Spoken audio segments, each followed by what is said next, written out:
Alright, this is getting beyond absurd.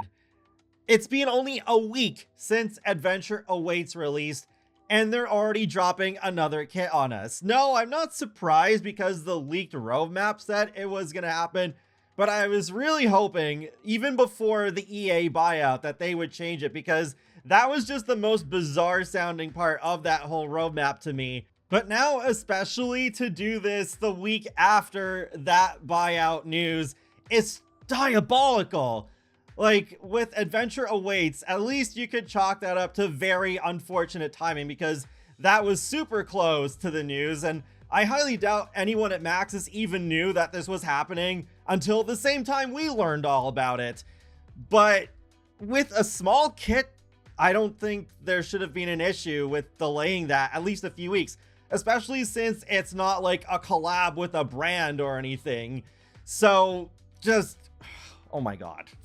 This is really testing me, because like I'm trying to figure out how to do things with my channel going forward. Currently, my plan is to shift my focus over to Paralives once early access is released in December, and continue covering The Sims until the buyout is fully completed sometime in 2026.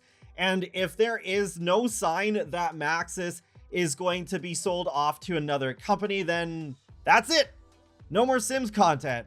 And I just continue with Paralives, Dreamlight Valley, Sonic, whatever else I feel like covering.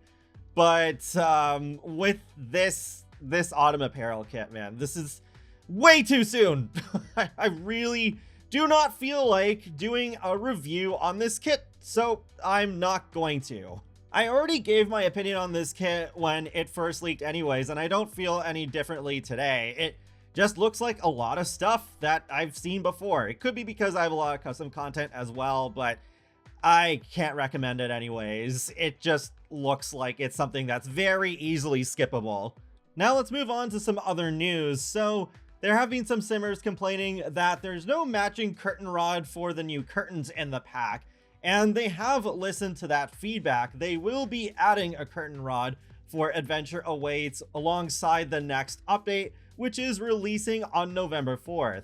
This is the same update that they've said they're focusing a lot on bug fixes for. There is supposed to be some other free content that they're adding too, but they haven't announced what that is yet. One last thing is that they announced MySims and MySims Kingdom are both coming to Apple Arcade on November 6th.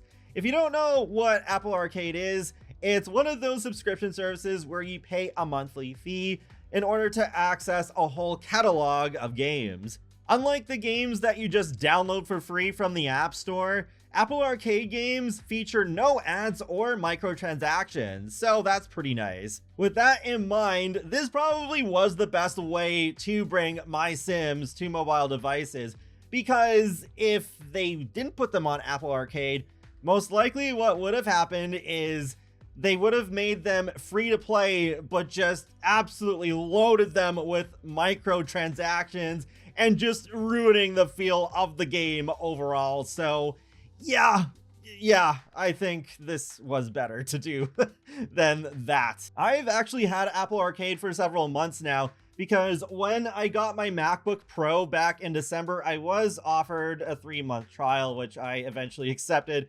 mainly because I wanted to try out Sonic Dream Team for free. And that game is only on that service, which is a shame, because that is actually a really good Sonic game. But anyways, yeah, I ended up keeping it after the trial because there were a bunch of other games that I found that I liked. So if you already have an Apple Arcade subscription, then sure, why not? You could try MySims on there if you feel like it. But otherwise, like, don't buy Apple Arcade just to get these two games. Unlike with Sonic Dream Team, you have more choices. You can get the Cozy Bundle on the Switch or PC, and I think that just makes a lot more sense, because then you won't have to pay a monthly fee just to play two games. I mean, if you are looking into Apple Arcade and you see a bunch of other games that you also like that you'll think you'll play frequently, then sure, then you could make it be worth it. But Yeah, other than that, I would just recommend getting the Cozy Bundle on Switch or PC. I have played the Cozy Bundle on my channel before, and I think both games are really fun, sort of like light-hearted pick up and play experiences. Like, don't expect something with building that's as in-depth as The Sims 4. That's not how these games work. But I think they are cute little alternative experiences if you just want to check them out. And that wraps up another Sims info and thoughts video, so feel free to let me know your thoughts in the comment section below, and be sure to subscribe if you'd like to keep up with my latest gaming content. I will talk to you all later, and have a great day. Thanks for watching!